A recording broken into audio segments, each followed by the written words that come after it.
সব থেকে অনুন্নত ভাঙ্গা সদরপুর চরবন্দর। নেতৃত্বের অভাব। একজন নেতা জমিদারি ভাবে তার এলাকা চালাইছেন, কিছু দুর্নীতিবাজ পালছেন। সাকলাইন কাজী চালাইতো ট্রাক, এখন গাড়িতে করে ঘুরে বেড়ায়। এই গাড়ি কোথার থেকে আসছে হিসাব দিতে হবে। ফাইজুর সাহেব লুঙ্গি কাঁচা দিয়ে উত্তর রাতে গরু নিয়ে যাইতেন, এখন আপনি সাহেব হয়ে গেছেন। দীপক মজুমদার, একটা গল্প না করলে আপনাদের কাছে হবে না, অনেক গল্প তো নিরুপায় হয়ে গেল। আমি একটা গল্প করি। ওনাদের নেতারে কিভাবে খাইছেন এটাও তোমার পড়তে হয়েছে। আমাদের জাফরুল্লাহ সাহেব একটা জমি কিনছে ফরিদপুরে। এখন জমি কিনছে, তা আল্লাহ তো তাকে অনেক টাকা দিচ্ছে, অনেক। ওই একটা জমি কিনছে, তো জমি পয়লা আছে। তো ফাইজুরের কাছে, ফাইজুর এই জমি তো পয়লা আছে, তো এনে কিছু লাগাও। লিডার পেয়ারা বাগান লাগাইছি, পেয়ারা গাছ লাগাইছি, পেয়ারা দেব। বছর গেছে, যাওয়ার পর কি ভাইজুর ওই জমি তো পড়ে আছে, কয় না পেয়ারা বেচছি, ৬,০০০ টাকা পাইছি। এই যে ৬,০০০ টাকা, হ্যাঁ ভালো। পরের বছর আবার ৬,০০০ দিচ্ছে। দীপক মজুমদারকে, আরে আমার তো বিশ্বাস যোগাইতে হয় লিডারের কাছে। দীপক মজুমদার পরে কাছে, লিডার মাত্র ৬,০০০, আপনি শুনছে আরো বেশি। এই ফাইজুর এখন থেকে দীপক দেবে আমাকে পেয়ারা দিচ্ছে। দীপক দিয়ে ১০,০০০ দিচ্ছে। ফাইজুর তুমি পেয়ারার থেকেও টাকা খাও। মাইক্রোবাস এলাকায় আসে, মাইক্রো স্ট্যান্ড থেকে মাইক্রোবাস ভাড়া করতে, আগের কথা করছি আমি, ২,০০০ টাকা দেয়। ফাইজুর মাইক্রোবাস ভাড়া করতে ২,০০০ টাকা, ঠিক আছে। ২-৩ বার দীপককে সাইড বেশি তো নিচ্ছে লিডার। কেমন? আমার একবার দেন। এবার বিল কত? ১৫০০। ফাইজুর তুমি মাইক্রোবাস থেকেও টাকা খাও। ঘটনাটা এরকম, বুঝছেন? এর জন্যই মানুষ আমাকে ৭০ বার না দেখা বলতেছে। দুর্নীতি, উন্নয়ন তো দূরের কথা, ভাঙ্গা তো মনে হয় নাই যে আমি যদি যাই ভাঙ্গায় যখন যাই তখন আপনার এত ভিক্ষুক কে, আমার এত ভিক্ষুক কে? আগে ভাই আওয়ামী লীগ ক্ষমতায় ৩ বার, কিচ্ছু হয় নাই, কিচ্ছু হয় নাই।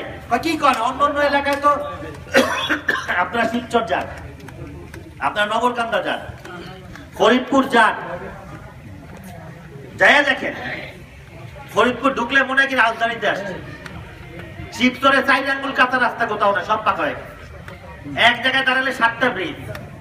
নগরকান্দা উন্নয়ন, তাহলে ভাঙা দোষ করছে কি? ভাঙা তো এদের সবাই থেকে আওয়ামী লীগকে বেশি ভোট দিতে সবসময়, সবাই থেকে, তাহলে ভাঙা দোষ করছে।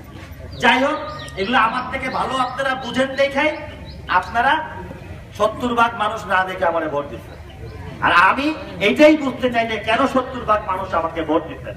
কারণ দুর্নীতির বিপক্ষে, ওই উপজেলায় দুর্নীতি হইতো। আমি চ্যালেঞ্জ করে আজকে বলতে পারি, হয়তো আমার বুঝতে একটু কম দেরি, একটু সময় লাগছে। আজকের দিনে আমি দাঁড়িয়ে এই শোকের মাসে আমি বলতে পারি আমার দলে কোনো দুর্নীতিবাজ নাই।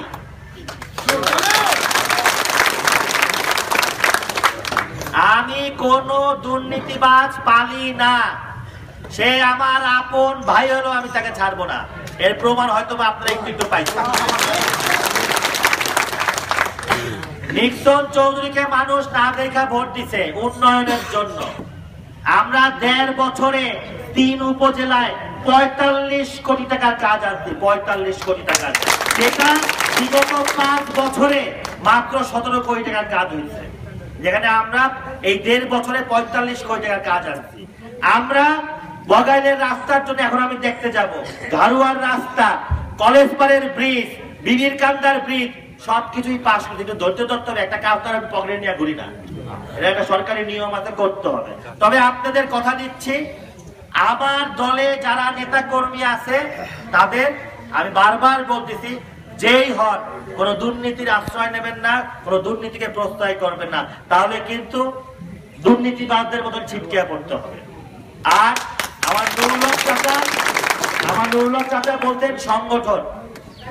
দেখেন, হ্যাঁ সংগঠন, আমি কেন নিক্সন সংগঠন করবো? আমি আওয়ামী লীগ সংগঠন করবো।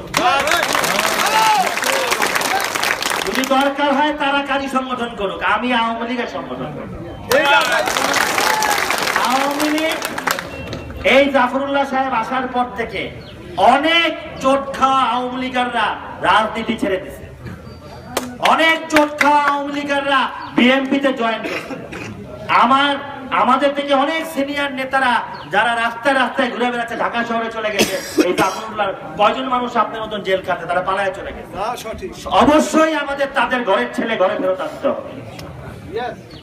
অবশ্যই যারা দুর্দিনের আওয়ামী লীগ ছিল, 75-এর পরবর্তী আওয়ামী লীগ ছিল, তাদেরকে আনতে হবে। তাদের আওয়ামী লীগের অবদানে আজকে আমরা এখানে দাঁড়িয়ে আছি। আর তারা একটা পরিবারের জন্য তারা আওয়ামী লীগ থেকে বিচ্ছিন্ন হয়ে গেছে। অতএব আমরা অবশ্যই সংগঠন করব, সেটা প্রাক্তন সিনিয়র আওয়ামী লীগ, চোট খাওয়া আওয়ামী লীগ, দুঃখের দিনের আওয়ামী লীগ, তাদের ঘরের ছেলে ঘরে আনবো। তারপরে অবশ্যই আমরা আওয়ামী লীগ সংগঠন করব। আমাদের সংগঠনে আওয়ামী লীগের সংগঠন, কোন নিক্সন সংগঠন হবে না, কোন নিক্সন সংগঠন হবে না, হবে আওয়ামী লীগের সংগঠন। আর যারা ওইখানে আছেন তারা করবেন কাজী সংগঠন। আপনারা কি আমার সাথে একমত? আমরাই ছাত্রলীগ।